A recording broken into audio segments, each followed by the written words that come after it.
Hello student. जैसा कि हम अभी बिहार स्पेशल से ज्योग्राफी सेक्शन कवर कर रहे हैं, तो अब तक हमने ज्योग्राफी का 6 लेक्चर कवर कर चुके हैं। जिसमें अब तक हमने वाटर बॉडीज तक यानी कि ड्रेनेज सिस्टम तक हम कवर कर चुके हैं, जिसमें हमने देखा वो सारी नदियाँ जो नॉर्थ बिहार से निकलती है और साउथ बिहार से निकलती है, और फाइनली वो सारी नदियाँ जाके गंगा के सहायक नदियाँ बनती है। अब जो हमारा अगला सेक्शन होने वाला है, ये हम बिहार के वाटरफॉल्स के बारे में डिस्कशन करेंगे। वाटरफॉल को अगर इजी टर्म में समझे तो ये समझ लीजिए, जिस तरह से हम झरने को हम पानी जब पहाड़ों से नीचे की ओर उतरती है जिससे हम झरना कहते हैं, वो एक तरह का वाटरफॉल होता है। तो बिहार में उस तरह के कितने वाटरफॉल्स हैं जो पहाड़ियों से नीचे की तरफ उतरते हैं, या फिर कहीं पे हमें वो गॉर्ज बनाता हुआ या कहीं पे हमें वेटलैंड बनाता हुआ दिख जाएगा, तो उसके बारे में हम डिस्कशन करेंगे। मेरी आवाज़ में थोड़ी सी अ, अजीब आपको लग सकता है क्योंकि मेरा तबीयत सही नहीं है, बट ठीक है, फिर भी हम इस लेक्चर को कवर करते हैं। तो हम देखते हैं वाटरफॉल्स और इससे एसोसिएटेड फैक्ट्स, इस वाटरफॉल से रिलेटेड।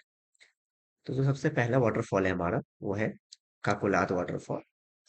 तो ये जो है, ये काकोलात हिल से निकलता है, इसलिए इसका नाम काकोलात है। और ये काकोलात हिल कहाँ पे है? तो ये साउथ की तरफ आप देखेंगे तो डिस्ट्रिक्ट है हमारा, यानी प्लेट्यू की तरफ नवादा डिस्ट्रिक्ट, वहीं पे काकोलात हिल है, और वहीं से ये वाटरफॉल निकलता है। और ये जो है बिहार झारखंड बॉर्डर पे स्थित है, यानी कि ये साउथ प्लेट्यू का एक रीजन है। दूसरा है हमारा करकात वाटरफॉल। करकात वाटरफॉल जो है वो कैमूर डिस्ट्रिक्ट के कैमूर हिल से ओरिजिनेट होता है। बहुत ही फेमस वाटरफॉल है ये। उसके अलावा इस वाटरफॉल में जहाँ पे वाटरफॉल है, इसकी वजह से जो एरिया बनता है, उस एरिया में बोटिंग, स्विमिंग, फिशिंग, इस तरह की एक्टिविटीज होती है, और इसके लिए ये फेमस है। और साथ ही साथ यहाँ पे एक वाइल्ड लाइफ सेंचुरी भी है, जिसको हम कैमूर वाइल्ड लाइफ सेंचुरी कहते हैं। अगला हमारा तेल्हार वाटरफॉल, ये भी कैमूर डिस्ट्रिक्ट में है। अब हम लोग अगला देखते हैं मांझार कुंड वाटरफॉल। ये भी कैमूर हिल से ओरिजिनेट होता है, और ये रोहतास के सासाराम से निकलता है। उसके अलावा करमानसा रिवर इसके नियर बाई में स्थित है। और जो फेमस एक हमारे यहाँ मेला लगता है बिहार में रक्षाबंधन पे, वो भी यहाँ पे लगता है, इस मांझार कुंड वाटरफॉल के नजदीक।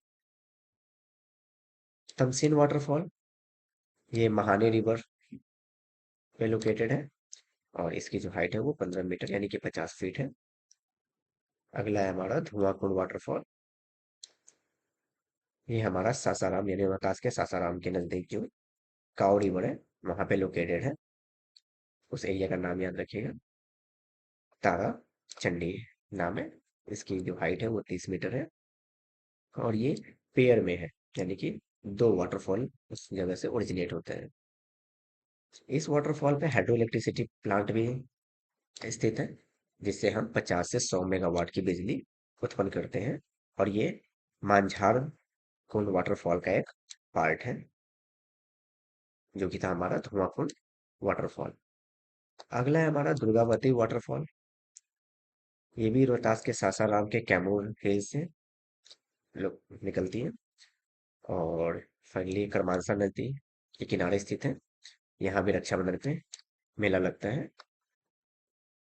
सुखलदारी वाटरफॉल, ये जो है उत्तर प्रदेश, मध्य प्रदेश और बिहार, ये तीनों राज्य का बॉर्डर बनाता है, और ये कान्हार नदी के नजदीक में स्थित है, और इसकी जो ऊंचाई है वो 100 फीट तक की है। जीआर कुंड वाटरफॉल, ये भोजपुर डिस्ट्रिक्ट के फुवरिया नदी के किनारे स्थित है। कुंवारी दाह वाटरफॉल, ये रोहतास डिस्ट्रिक्ट के आसाने रिवर के किनारे स्थित है, और इसकी जो ऊंचाई है वो 590 फीट की है लगभग। रखीम कुंड वाटरफॉल, ये भी रोहतास डिस्ट्रिक्ट के गामघट नदी के किनारे है। और खाम वाटरफॉल, ये भी रोहतास डिस्ट्रिक्ट के गोपत नदी के किनारे है। सुवारा वाटरफॉल, ये भी रोहतास डिस्ट्रिक्ट के ईस्ट सुहारा नदी के किनारे स्थित है। और देवदारी वाटरफॉल, ये हमारा रोहतास डिस्ट्रिक्ट के करमानसा नदी के किनारे स्थित है। अब हम इसी क्रम में बिहार के लेक को भी समझेंगे, जो हमारा दूसरा सेक्शन है, important lakes of Bihar. Bihar में जितने भी तरीके की झील है, हम उसको एक एक करके डिस्कशन करेंगे। कांवर लेक, ये तो आपको पता है बहुत ही फेमस है बेगूसराय डिस्ट्रिक्ट में, और क्यों था, क्योंकि इसको रामसर साइट भी घोषित किया गया हुआ है, और ये एशिया का सबसे बड़ा ऑक्सबो लेक बनाता है। उसके अलावा और जो इसकी लेक जब जनरेट होती है, तो कोई भी नदी जब ऊपर से नीचे की ओर उतरती है और उसका कोर्स बहुत ज्यादा डायनेमिक हो जाता है, बिकॉज ऑफ मोर सेडिमेंट्री जो अपने साथ वो कैरी करके लाता है। तो किसकी वजह से, बूढ़ी गंडक की वजह से वहां पे बहुत ज्यादा मेंढर डेवलप होता है। मेंढर देखोगे तो कहने का मतलब कि एक नदी जो बहुत ज्यादा मुड़ाव, बहुत ज्यादा ऐसे ऐसे ऐसे बोलती है, तो इसकी इसको ही हम बोलते हैं मेंढर। ये मेंढर क्रिएट करते हैं। बिहार का पहला रामसर साइट है ये, कांवर लेक। दूसरा देखते हैं सिमरी लेक। ये सहरसा से करीबन 25 किलोमीटर दूर पे स्थित है। और यहाँ पे ये जो सिमरी लेक है, बहुत सारे लेकों से मिलकर बना हुआ है, छोटे छोटे लेक है, इसको मिलाकर सिमरी लेक बनता है, जिसमें जमुनिया है, सरिया है, कुमली है, गुबारा लेक भी है। और इसका जो आकार है, शेप है इस जो लेक का, झील का, वो हॉर्स शो की तरह है, यानी कि कुछ इस प्रकार का है। हॉर्स शो मतलब आप हिंदी में समझिए तो घोड़े का जो नाल होता है, घोड़े के पैरों में जो नाल ठोके जाते हैं, इस तरह से। गोगा बील लेक, गोगा बील झील के बारे में जानते हैं। तो ये जो झील बनती है गोगा बील, ये बनती है नदियों, दो नदियों के बहने से। और ये दो नदियां जो है नॉर्थ से निकलती है, जिसमें महानंदा और कांखड़। और ये गंगा की सहायक नदियां, एक साउथ की तरफ से मिलती है गंगा में, एक ईस्ट की तरफ से मिलती है। और ये बिहार का 15th प्रोटेक्टेड एरिया, यानी 15वां प्रोटेक्टेड एरिया इसको घोषित किया गया है। यहाँ भी ऑक्सबो लेक डेवलप होता है। कहाँ पे, कटिहार डिस्ट्रिक्ट के मनियारी में एक सब डिवीजन है मनियारी, वहां पे ऑक्सबो लेक जनरेट होता है इस लेक की वजह से। इस लेक को हम घोघा लेक भी कहते हैं, या घोघा छाप भी कहते हैं इसको। ठीक है, क्योंकि इसका नाम घोघा, घोघा लेक है। ये एक तरह का स्नेल होता है, अगर आपने गांव में रहते होंगे तो आपको पता होगा कि स्नेल एक तरह का पानी में रहने वाला छोटा सा जीव है। उसी के नाम पे इसका नाम पड़ा हुआ है, क्योंकि उसकी जो शेप है, आकार है, वो कुछ उसी प्रकार का है। और बिहार का ये पहला कम्युनिटी रिजर्व घोषित किया गया है। कुशेश्वर स्थान लेक, ये बर्ड सेंचुरी के लिए हमने देखा था कि बहुत सारे जो पंछी है, माइग्रेटेड पंछी यहाँ पे आते हैं कुशेश्वर स्थान में। ये दरभंगा डिस्ट्रिक्ट के कुशेश्वर स्थान के सब डिवीजन है, वहाँ पे स्थित है ये। और करीबन ये 100 स्क्वायर किलोमीटर में फैला हुआ है। और 1972 में इसको बर्ड सेंचुरी डिक्लेयर किया गया था। जगतपुर लेक, ये भागलपुर डिस्ट्रिक्ट में स्थित है। और इसका जो एरिया है वो करीबन 400 हेक्टेयर का है। उदयपुर लेक देखते हैं। इसको सरैया बैंड के नाम से भी जाना जाता है। और ये टूरिस्ट प्लेसेस है वेस्ट चंपारण डिस्ट्रिक्ट में। और यहाँ भी बहुत सारे माइग्रेटरी बर्ड सीजनल में, यानी सीजन के हिसाब से जब माइग्रेटरी बर्ड आते हैं, तो इस लेक के किनारे आपको बहुत सारे देखने को मिलेगा। मुचिलिंदा लेक, ये अगेन गया डिस्ट्रिक्ट में एक गांव है मुचाड़ी विलेज।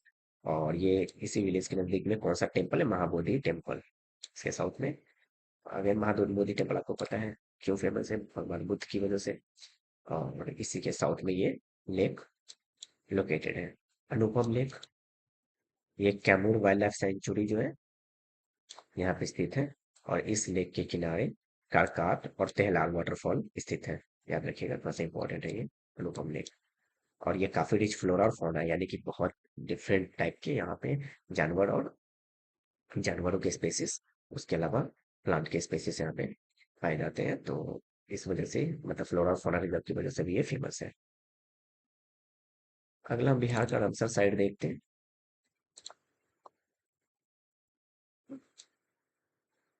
बिहार में हमारे कितने रामसर साइट है, उसके बारे में हम डिस्कस करते हैं।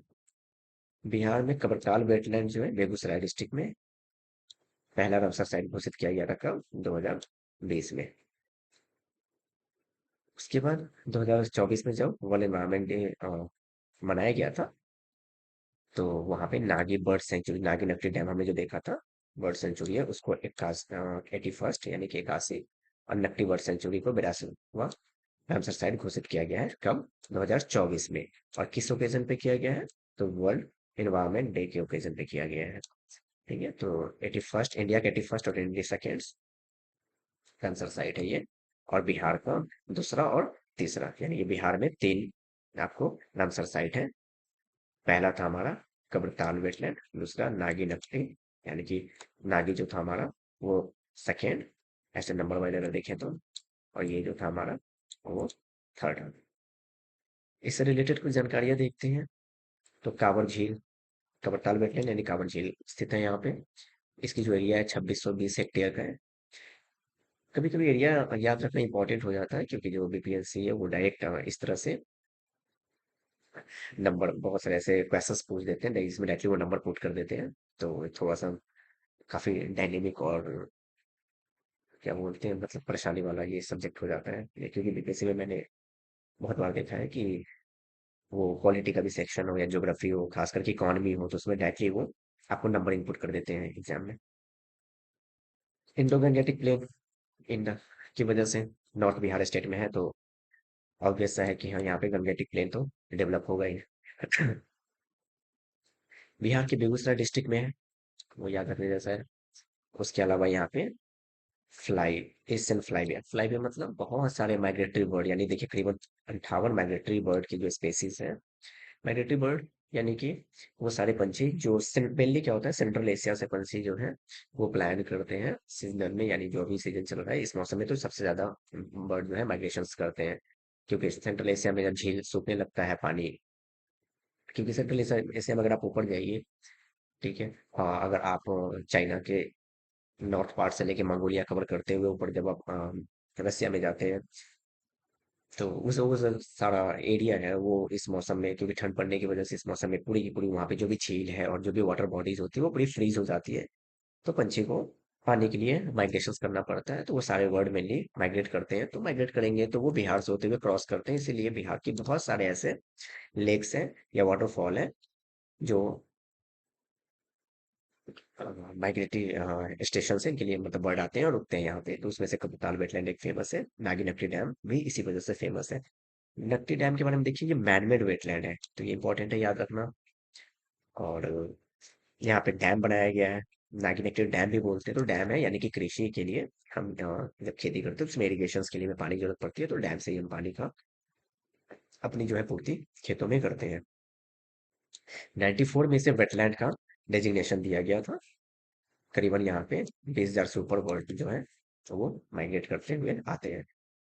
नकटी डैम में, नागी डैम में देखते हैं, तो ये भी एक माइग्रेटरी बर्ड स्पीसीज का बहुत ही इंपॉर्टेंट प्लेस है। और इसे इसे भी 1984 में वर्ल्ड सेंचुरी जो है डिक्लेयर किया गया था। और इसको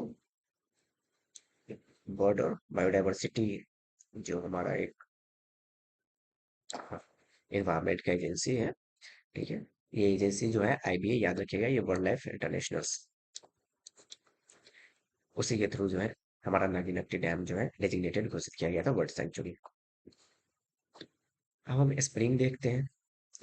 बहुत सारे वाटर स्प्रिंग भी है बिहार में, जिसमें ज्यादातर राजगीर और मुंगेर जिले में स्थित है। और इस स्प्रिंग में बहुत सारे हॉट स्प्रिंग भी है और कोल्ड स्प्रिंग भी है। तो देखते हैं सप्तधारा, यानी कि राजगीर जिला में जो स्प्रिंग है उसमें सप्तधारा है, सूर्य कुंड है, मखदूम कुंड है, ब्रह्मा कुंड है, ननक कुंड है। और मुंगेर में देखते हैं तो लक्ष्मणा कुंड, रामेश्वर कुंड, गौमुख कुंड, सीता कुंड और ऋषि कुंड। तो ऑलमोस्ट हमारा जो ज्योग्राफी में जो जितने भी ज्योग्राफी के सेक्शंस थे हमारे वो कवर हो गए हुए हैं। अब जो हमारा नेक्स्ट वीडियो आएगा वो हमारे इन्वायरमेंट में रिलेटेड होगा। ठीक है, अगर आपको अभी तो एग्जाम के पर्पज से हम जो कवर कर रहे हैं ये इंपॉर्टेंट है, ये काफ़ी है इतना प्री क्वालिफाई क्वालिफिकेशन के लिए। तो अभी इतना कवर कर लीजिए, बाद में इसी चैनल पे आपको यूपीएससी के एग्जाम से पहले आपको ऐसे एथिक्स के सारे क्लासेस अवेलेबल हो जाएंगे। मैं फिलोसफी ऑप्शनल पढ़ाता हूँ यूपीएससी के स्टूडेंट को। तो इस उसमें आपको सारे फिलोसफी के लेक्चर्स भी अवेलेबल होंगे।